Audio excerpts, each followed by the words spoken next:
Hey guys, this is Shinx and welcome back to another SAOARS Online Alicization Rising Steel video. So in this video, we'll be talking a little bit on like beginners tips and tricks that you guys should know, like to help you further progress in the game. And yeah, I think without further ado, let's just get right into it. Okay, so one thing to take note of is if you're not a beginner, like you guys are really very advanced, like most likely you should know this, but if you didn't know, you can change your profile units so that you can help out your friends, like those who follow you, to with better units. So if you guys don't know, you go to your profile, settings profile, then obviously this is where you can change all your units, character, etc.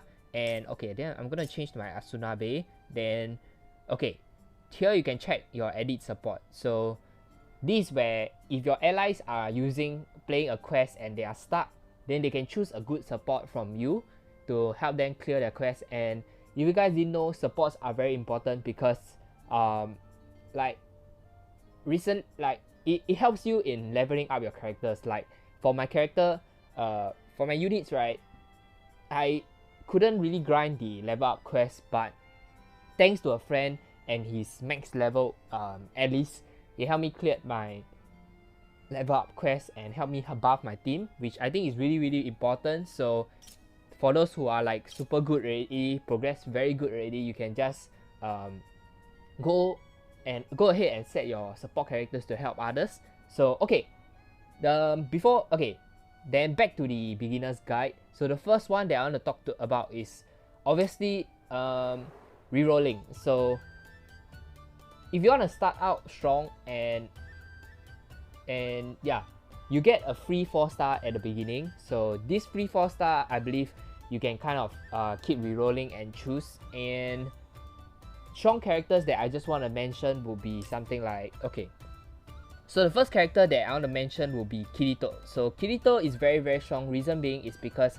of his skills. So what he does is he's just a single target strong damage dealer, and what he has which is very strong is the break ability. So if you guys don't know by now, break ability means that you can reduce the enemy's incarnate skill. So incarnates is really strong because if it's enemy boss, right, they have the potential to one-shot your characters, and you really don't want that. So that's why Kirito is really good. Then this is one character you can try to go for, but if you are looking for someone who can like help you do a lot of damage, not just to single target, which is AoE, and it's really good because it helps you, how to say, fast grind stuff, etc. And the thing about it is, obviously single target is so strong because it can deal more damage, but AoE is also really good because if you can do consistent AoE damage, you can kind of kill off enemies also. Then one thing to take note of is also the Alice. So Alice is a AoE magic type attacker, so Kirito is a physical. So this Alice is also really good because she also does the enhance the break ability. So yep, I think all this is really good. So these two characters are, I've seen the tier list, they are really strong. Then other characters noticeably to take note of, like honestly speaking, at this point of the game, any 4-star is pretty good. So like Tisei and the Asuna, right, even though they aren't the best, they are actually buffers that if you can get them, so if you can put Kirito and Asuna together, your Asuna can buff the attack of your Kirito, so Kirito can do extremely more damage. And same thing goes for Tisei. Tisei can buff the magic attack and hence making the Alice do even more damage. So next is Ronnie. So Ronnie very good because her job is a healer, and obviously there's 3 stars, there's other 4 stars that's really good, and the reason why she's so good is because she heals for medium and it's against all allies. So if you know Selka, right, what Selka does is Selka does heals for a low amount for all allies, so kind of like she's super good. Then she also have like increased incarnate break of a single ally by 2.25%, which is really good to pretty much I think what it does is it breaks the opponent's incarnate even further, which is very strong because you can prevent them from using their ultimate. Then for others,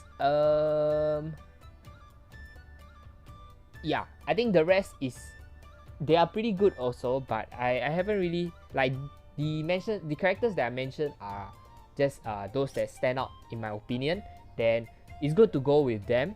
Then okay, next is the equipment. So one thing, okay, if you guys played SAOARS Online Memory Defrag, you will know that pairing this is I would say the most simple rule. So pairing your character with the same element equipment is very important. So each character has their own element. So let's say this Asuna is actually a non-elemental character. So how to take note of will be, you can see from this here, the sword color. Basically, that's how you should know. Then I'm not too sure where you can tell if she's, yeah, pretty much that is the way you can tell. So Kirito is a darkness unit, I believe. Then this Selka, if I'm not wrong, it's a wind. Yeah, she's a wind unit. Then this girl, which is the event unit, is water unit. So so on and so forth. Then if you guys don't know which element the character is, you can just let me know. Then okay, let me take Kirito for example. So Kirito, obviously he's a dark unit. So if I'm not too sure the percentages wise, but I'm pretty sure that if you equip a unit with the same amount, like let's say both of the, like if you equip with the same elemental equipment, you get additional stat boost. And also one thing to take note of is for those who are starting out, right, the only way you can get, okay, you can summon for weapons, yeah, but the armor and the accessories, right, you can get it through this equipment creation event or the regular, this one. This is really, really good. Reason why I say so is because if you look at the drop rates of this event, right, you can get every single element 2-star weapon, 2-star equipment, and 2-star accessories, which I think is really, really good. Here, I'll explain here in a minute. So let me see if, okay, if you go to equipment, right, then what you want to do is, let's say I have this dark blade. So what I want to do, at the first glance it doesn't seem really good, but what you really want to do is you want to limit break this equipment. So 2-star, what it does is when you limit break, you get this special ability which increases crit by 3%. So this one, it doesn't seem a lot, but if you take a look at the accessories, right, what it does is it limit breaks to increase light elemental MP by 3%. So if you put this ring to light units, you get additional stat boost plus this MP increase by 3%. So the reason why MP is good is because in drawn out fights, you can kind of MP is quite important. Like, you don't want to run out of MP and not being able to debuff the opponent, break the opponent, etc. So yep, for now it might not seem like a very important thing, but I think it's really, really good. Then if you limit break, you can further increase the level from max level 20 to max level 30, which obviously means that you can get more stats. Then okay, the 2-star ones, right, what it does is they unload. Okay, wait, let me check, go to the equipment.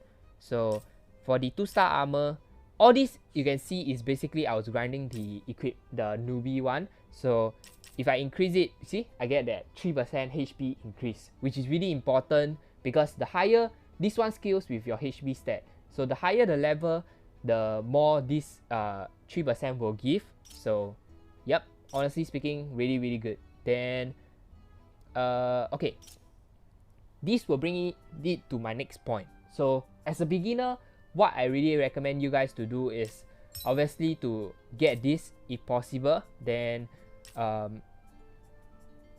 to grind out your story. So grind your story, at least grind until you unlock this cathedral assault, because what you get is you get this 4-star armor. You can grind for this 4-star armor, which will also give HP by 6%. And also, the higher the rarity, the more stats it gives. So really grind out the story first. Then I'll say that after you're done grinding out the story, right, you want to go to this event. So you try to get this because you can get the 3-star armor. Then which if you complete everything, right, you can get to limit break it, which I think is really good. Then next, you want to grind for this character.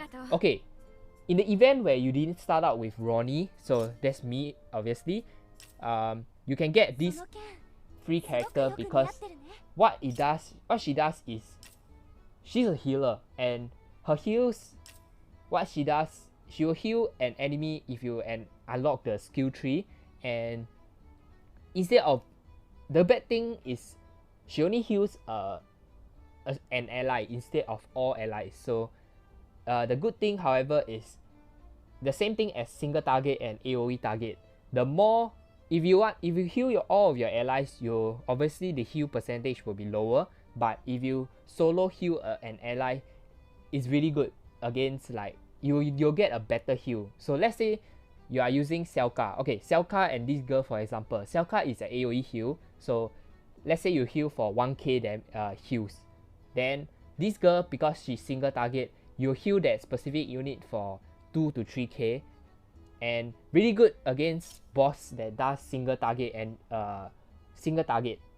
Then yep. So I'm currently running this combo where I put double heals. So in case that my AoE heals doesn't help, I can use my this event unit to further single heal. But obviously depend on the quest, you can consider putting in more damage. So yep.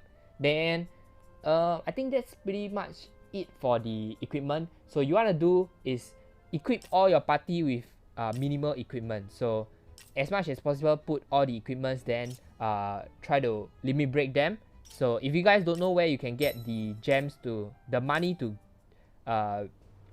get it, you can go use the go to this tab. So events, evolution, where this is the XP, really good.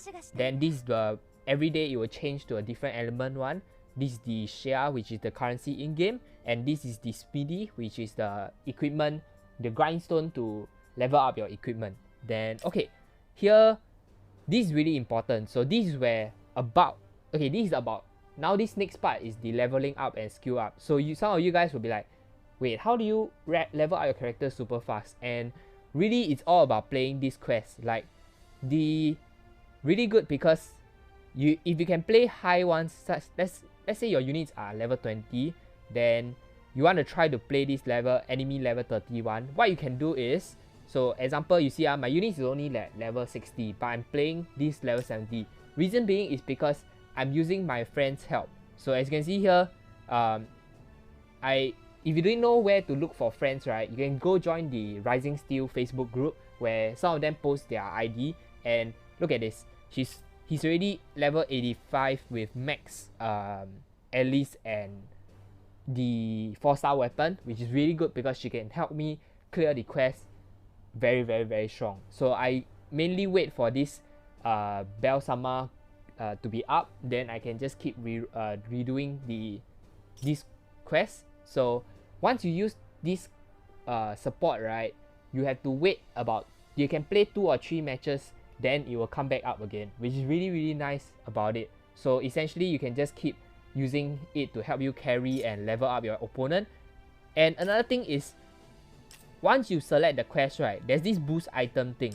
So this is to increase, the first one is to increase the amount of coins you get. Second one is to increase the XP drops. Then the first one is to increase the coins you get. Second one is more XP. Then the last one is increase the drop rate of the items, which is all really good. So if you want to go for more XP, you can just obviously pop the rabbit, then vice versa. So I think this is also really good. So okay, next is the skill up. So once you level up your characters, right, you might think, oh my god, I'm really strong already. So that's not yet. So what you want to do is, obviously you need to go to the skill tree. So the skill tree is really good because you need to unlock like SS3, which is sometimes is really good. So for this Asuna, the SS3 is the buffing of my units, which is really strong, and this is one of the most basic one. So every 10 levels you get to increase the base stats even further. So as you can see here, from 10, every 10 stats, see at level 10, right, I increase by 10%, level 20, 15, so on and so forth. So really strong. And the way to get the equipments to level up this is obviously from the event evolution, where this one it changes daily. So currently it's these two books. Tomorrow it will change again. So yep, this is pretty much how to further improve your units. Okay, next will be the, I think obviously what you want to do also after you have grinded to unlock all this, you want to grind for all these equipments. That's one thing. Grind for this girl also, because free units really decent. Like she's a free 4-star, and like I said, she does solo heal, which is really good if you don't have any healer. Like honestly, you should have Selka, or I think the Lifla also does heals. So the 3-star Lifla is very good also. Then in case you don't know, you want to go for it, definitely you can grind this girl out. Like honestly, all event units you should be grinding for the quest, etc. So if you haven't seen my first video where I does the summoning, so this game gives quite a lot of gems. Like I had I think 400 plus, and I just easily grinded it out within a day. So really good, and I recommend you guys just grinding. And okay, one tip for the banner is obviously you can keep summoning and try for better units, but I've seen this game is very similar to how SAOARS Online Memory Defrag is. So I can foresee in the future there will be, okay, what you want to do is obviously you want to scout the half cost one, because that is really worth. But after that, beyond that, right, don't summon anymore. So as you can see how you can get some equipments, right, just stick to that for now. Like wait for more half cost, and obviously to go for step up summons. So if you don't play SAOARS Online Memory Defrag, you will see that in the future there will be step up summons. So something like 3-step summon where the last step is like a guaranteed unit, something like that. So please save your gems. Don't really go for this plain 3% summons, because the rates are absolutely horrible. Like unless you get really lucky, you can be super unlucky. Then yeah, I guess that's it for this video. I think I'll just end this video off with a multi-summon, like just to show how bad the rates are. Like if you didn't know, I already summoned this stupid weapon summon for like 3 or 4 multis, and I still haven't get a 4-star besides the guaranteed one. So yep, okay, I really don't know how to do it. Okay, so yep, as you can see, 2-star. I do hope I can get a freaking 4-star out of this, but I really don't know, man. So yep, 2-star. Like the chances to get a 3%, my luck is absolutely horrible. So yep. Then okay, this is garbage also. I'm actually really hoping to get something good. Please, game, possible? No? Probably not. Yep. Then yeah, this game is, yeah, the race is definitely damn bad. So I'll most likely be saving up till I get a good banner. But other than that, damn it. Okay, so I really want to summon more, and there isn't any PT rates where the more you summon, the higher chance you get 4-star, which I feel like it should have it. So kind of sad. Then thank you guys for watching, and do give this video a thumbs up if you find the tips and tricks useful. Then consider subscribing for more Rising Steel videos. Then let me know any other beginner tips and tricks you guys you think that beginners should do. And yeah, I think for those who are just started out, they will look at the comments and I'll pin the useful ones. So yep, Thank you guys for watching, and I'll see you guys in the next one. Thank you.